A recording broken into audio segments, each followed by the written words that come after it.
बोलो जयकारा, बोल मेरे श्री गुरु महाराज की जय। सौभाग्यशाली प्रेमी गुरुमुखों, ये जो हमें शरीर मिला है, ये परमात्मा की बड़ी अपार कृपा के साथ हमें ये शरीर मिला है और बड़ी मुश्किल के साथ मिला है। और जब इससे भी ज़्यादा अपार कृपा हुई उस परमात्मा की, तो हमें ये कलयुग के अंदर ये धरती पर पूर्ण संतों का मिलाप हुआ। जब उससे भी ज़्यादा अपार कृपा हुई तो तब जाकर हमें नाम दान मिला। ये जो नाम है इसकी बड़ी ताकत है। अब देखो, इतनी अपार कृपा जब परमात्मा की हमारे ऊपर हुई है तो हमारी भी ड्यूटी बनती है कि हम उस जो नाम इतना कीमती हमें मिला है, इसको उठते बैठते चलते फिरते हर वक्त इस नाम को जपे और अपनी जो सूरत है हमारी, ये शब्द के साथ ऐसे मिला दें कि जैसे कि हर तरह से बस एकदम उसी के अंदर एक हो जाए। अब देखो, जो गुरमुख होते हैं उनको ख्याल रखना चाहिए कुछ चीज़ों का, 5 चीज़ों का, कि देखो, सबसे पहले किसी के साथ ईर्ष्या या जेलस ना करें। अगर किसी की तरक्की होती है और उसके पास खूब धन आ जाता है और खूब उसके पास चीज़ें बन जाती हैं, तो उसको देखकर खुश होना चाहिए, उसके साथ जेलस नहीं करनी। क्योंकि जिसको भी जो मिलता है परमात्मा देता है, उसके कर्मों के मुताबिक देता है। या फिर जो ज़्यादा भजन करते हैं, भक्ति करते हैं, तो तब परमात्मा उनको और ज़्यादा देता है। उनके ऊपर भजन करने से इतनी अपार कृपा होती है कि उसके रिद्धियाँ सिद्धियाँ सब उसके आगे पीछे घूमती है, तो उसको हर तरह से संसार की हर चीज़ प्राप्त होती है। और दूसरा चीज़ क्या है? अहंकार। जब इंसान के पास ज़्यादा धन आ जाए या ज़्यादा चीज़ें आ जाए तो उसको कभी अहंकार नहीं करना चाहिए, क्योंकि अहंकार करने से हमारी भक्ति का नाश होता है, हमारी भक्ति खराब होती है और संसार के अंदर भी हमें लोग अच्छा नहीं मानते और हमारा शरीर भी अहंकार करने से, गुस्सा करने से खराब होता है। इससे कई प्रकार की हमें बीमारियां भी लग जाती है। तो ये अहंकार से, गुस्से से हमें बच के रहना चाहिए। अगर तीसरी चीज़ क्या है? अगर किसी को अच्छी तंदुरुस्ती मिली हुई है, रंग रूप अच्छा मिला हुआ है, शरीर अच्छा है, तो उसको भी उसके ऊपर, अपनी सुंदरता के ऊपर या अपनी तंदुरुस्ती के ऊपर अहंकार नहीं करना चाहिए।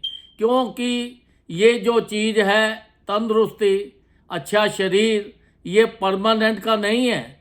ये कभी आज है, कल होगा या नहीं होगा, इसकी भी कोई गारंटी नहीं है। आप जाके हॉस्पिटलों में देखो कि इतने इतने तंदुरुस्त बंदे, इतने इतने खूबसूरत बंदे तो हॉस्पिटलों में पड़े हुए हैं, बीमार पड़े हुए हैं। तो उनका देखो, थोड़े दिन 2 दिन बीमार हो जाओ तो इंसान का चेहरा ही बदल जाता है, उसकी रूपरेखा ही सारी बदल जाती है। तो इसके ऊपर भी हमें अहंकार नहीं करना चाहिए। चौथा नंबर क्या है? जब हम नाम और सिमरन करते हैं तो हमें मन में अहंकार नहीं आना चाहिए कि देखो, हम सत्संग आश्रम में गए हैं या कहीं और गए हैं तो हम वहाँ पे देखो खूब सेवा कर रहे हैं।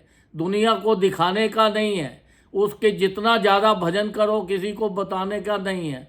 हमेशा अपने अंदर ही रखो, जितनी भी सेवा करो उतना आपका मन और नीचा हो जाना चाहिए। इसके ऊपर भी आपको अपना ज़्यादा किसी को दिखाना नहीं चाहिए। 5वीं चीज़ क्या है? कभी भी किसी की निंदा ना सुनो, कभी किसी की बुराई मत करो, बुराई और निंदा से बच के रहो। आप जब बुराई किसी की करते हो, निंदा करते हो, तो आपकी भक्ति निंदा करने वाले के पास चली जाती है और उसकी बुराइयां आपके पास चली जाती है। देखो, हमारे संत महापुरुष तो हमारे ऊपर इतनी अपार कृपा करते हैं, इतनी इतनी अच्छी चीज़ें हमें बताते हैं, तो हमारी ड्यूटी बनती है कि हम ये जो चीज़ें हैं इनका पालन करें, इनका ध्यान रखें, इनसे बच के रहे, क्योंकि ये सब चीज़ें सभी इंसान को नहीं मिलती। ये तो उनको मिलती है जिसके ऊपर गुरु महाराज जी की बड़ी अपार कृपा होती है। तो देखो, उन्होंने तो हमारे लिए 5 नियम भी बना दिए हैं कि श्री आरती, पूजा, सत्संग, सेवा, सिमरन और ध्यान, जो श्रद्धा सहित करे निश्चय हो कल्याण। देखो, संत महापुरुषों ने सोचा कि देखो, ये कलयुग के अंदर इंसान का जो मन है भजन में नहीं लगता, भक्ति में नहीं लगता। जब भजन पे बैठता है तो उसका मन कहीं और का और ही चला जाता है, भजन में तो उसकी सुरती लगती नहीं है। तो उन्होंने बोला ये जो 5 नियम बना दिए, इसके अंदर भी एक वर्ड डाला है श्रद्धा, विश्वास। अगर आप ये विश्वास के साथ ये 5 नियम भी जिस परिवार में निभाए जाएंगे, उस परिवार के अंदर भी पूरे परिवार का ही कल्याण हो जाएगा। उस परिवार में हर तरह से खुशियाँ आएंगी, हर तरह की वहाँ पे मौज रहेगी, हर तरह की वहाँ पे संत महापुरुषों की कृपा बनी रहती है, और वो खुद आपके परिवार में किसी ना किसी रूप में आते जाते रहते हैं, आपके ऊपर आशीर्वाद उनका बना रहता है। तो देखो, जब उन्होंने हमारे ऊपर इतनी अपार कृपा की है तो हमारी ड्यूटी बनती है कि हम ज़्यादा से ज़्यादा भजन करें। अब देखो, उन्होंने फरमाया है कि कम से कम हर जीव को 2 घंटे हर रोज़ भजन करना चाहिए।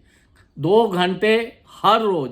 अगर 2 घंटे कंटिन्यू नहीं बैठ सकते तो 1-1 घंटा करके बैठ जाओ।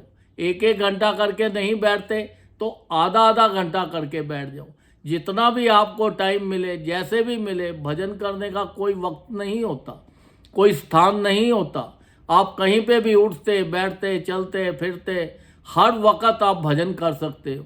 आप ज़्यादा से ज़्यादा देखो भजन करोगे तो आपके लिए अच्छा है, क्योंकि ये संसार है, जिस चीज़ों के पीछे हम दुनिया में घूम रहे हैं, ये सब चीज़ें ही दुखदाई हैं। ये संसार के अंदर कोई भी चीज़ आप देख लो, आपको एक भी इंसान ऐसा नहीं मिलेगा जो सुखी हो। सुखी कौन है? सुखी वही मिलेगा जो भजन करते हैं, परमात्मा का नाम लेते हैं, संत महापुरुषों के हुक्म में चलते हैं, वही सुखी हैं। नहीं तो संसार के अंदर देखो कि आदमी इतनी चीज़ों के पीछे भटक रहा है, भाग रहा है, और जैसे जैसे धन के पीछे भागता है या और किसी चीज़ पे भागता है तो उसको उसके अंदर परेशानियां ही मिलती हैं। अगर कोई चीज़ हमें बहुत करने से मिल भी गई तो हमें कुछ थोड़े से टाइम के लिए हमें उस चीज़ की खुशी होती है, उसके बाद वही चीज़ हमारे लिए दुखदाई बन जाती है। तो देखो, हमें तो ये संसार के अंदर उस चीज़ को पीछे जाना है जो हमें सुख देने वाली है, वो है प्रभु का नाम। जो हमें संत महापुरुषों ने नाम दिया हुआ है, हमारे ऊपर इतनी अपार कृपा की हुई है, तो हमें तो ये संसारी काम तो करना ही है, पर इनके अंदर हमें अपना मन नहीं लगाना। इसके अंदर ये सोचना है कि ये जो है सब टाइम पास है, ये जो काम भी संसार के करते चले जाओ और भजन भी ज़्यादा से ज़्यादा करो, और सबके लिए हमेशा अच्छा सोचो, अच्छा करो, ताकि आपका जीवन के अंदर आपको ये जो मनुष्य देह मिला है इसका पूरा लाभ मिल सके। क्योंकि ये मनुष्य देह, इसकी कोई गारंटी नहीं है, ये कितने टाइम के लिए मिला है इसका कोई भी गारंटी नहीं है। क्योंकि अगर आज है कल होगा या नहीं होगा, एक श्वास आया है दूसरा श्वास आएगा या नहीं आएगा, उसकी भी कोई गारंटी नहीं है। तो देखो, जिस चीज़ की गारंटी नहीं है तो उस चीज़ से तो पूरा लाभ लेना चाहिए। जो हमारे हाथ में अब ये शरीर है, अब ये मिला हुआ है और ये तंदुरुस्त है, और इससे तो ज़्यादा से ज़्यादा भजन करें ताकि हमें पूरा लाभ मिले। अब कई लोग तो सोचते हैं कि चलो अब जवानी में नहीं, बुढ़ापे में करेंगे। तो बुढ़ापा जो है, जब बूढ़ा आदमी हो जाता है तो उस टाइम ये शरीर को कई रोग लग जाते हैं। जब रोग लग जाते हैं फिर उसका भजन में ध्यान नहीं लगता। वो बोले भी मैं भजन करता हूँ, पर भजन हो नहीं सकता क्योंकि वो शरीर से दुखी होता है। तो इसलिए जो भी आपको वक्त मिले, जवानी है, बचपन है, बुढ़ापा है, जो भी आपको टाइम मिले, एक एक जो पल है बड़ा कीमती पल है। जो आपका समय बीत गया सो बीत गया, उसको भूल जाओ। जो आने वाला समय है इसको खराब मत करो, ज़्यादा से ज़्यादा भजन करो, नाम जपो, ताकि आपका लोक भी सुखी हो जाए और आपका परलोक भी सुखी हो जाए और संत महापुरुषों को भी प्रसन्नता हो कि देखो हमारा ये गुरुमुख था और ये गुरुमुख हमारा अच्छी जगह पे सचखंड में चला गया है, 84 लाख योनि से बच गया है, दुखों से बच गया है। क्योंकि 84 लाख योनि में तो सिवाय दुखों के और कुछ नहीं है, दुख ही दुख है। ये तो परमात्मा की बड़ी अपार कृपा हमारे ऊपर हुई कि हमें ये जो मनुष्य शरीर मिला। अब ये मनुष्य शरीर जो हमें ये संसारिक चीज़ों के लिए नहीं मिला, ये तो है, ये तो हमें सब फ्री गिफ्ट में है। इन चीज़ों का तो एंजॉय करना है। मेन जो मिला है हमें भजन करने के लिए मिला है, ताकि हम ये भजन करके तो अपना जीवन को सफल करें। जो देखो देवी देवता है वो भी चाहते हैं कि हमें मनुष्य शरीर मिले, तो ताकि वो भी अपना भजन करके तो अपना जीवन का लाभ उठाए। तो हमें हमारे ऊपर इतनी संत महापुरुषों की अपार कृपा है, तो हमें उस कृपा का पूरा पूरा लाभ उठाना है, ज़्यादा से ज़्यादा भजन करना है और अपनी लाइफ में अच्छे काम करने हैं, सबके लिए अच्छा सोचना है, ताकि जीवन जो है हमारा लोक भी सुखी रहे और हमारा परलोक भी सुखी रहे। बोलो जयकारा, बोल मेरे श्री गुरु महाराज की जय।